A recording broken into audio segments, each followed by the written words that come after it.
So these are the band descriptors for writing task 1.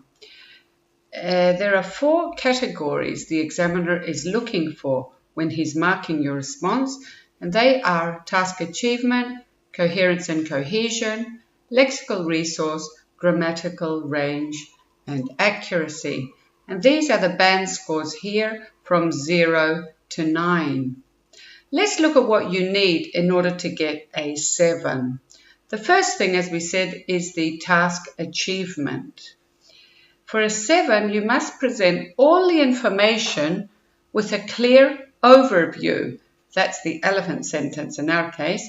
And use all the data you need to back up your observations.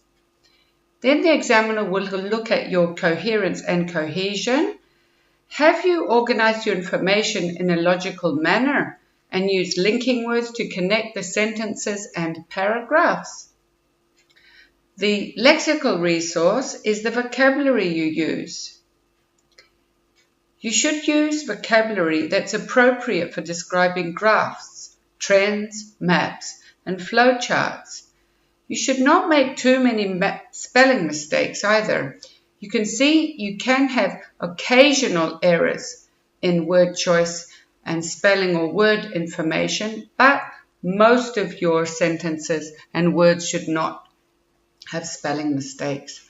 Look at the grammatical range and accuracy. For a 7, you need to use a variety of grammatical structures. This means changing your sentence structure. As we mentioned in part 2, we learned how to transform a sentence from a noun to a verb structure.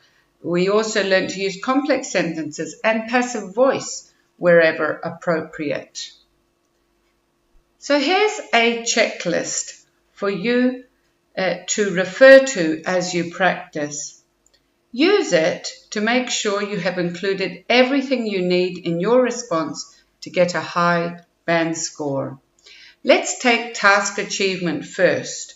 Ask yourself, do I have a clear introduction? Do I have a clear elephant sentence? Have I covered all the main features in the diagram? And have I avoided giving my opinion? For coherence and cohesion, you can ask yourself, have I used separate paragraphs for the introduction, the elephant sentence, the main body, and the conclusion? Have I used linking words to show similarities or differences and to link paragraphs? Have I used referencing? Look at lexical resource. That's your vocabulary. Ask yourself when practicing, have I used the appropriate vocabulary for describing trends, changes, and differences? Is my spelling accurate? And the last thing to look at is your grammatical range and accuracy. So check your work. Have you used the correct tenses? Have you used complex sentences and passive voice? Have you used punctuation correctly?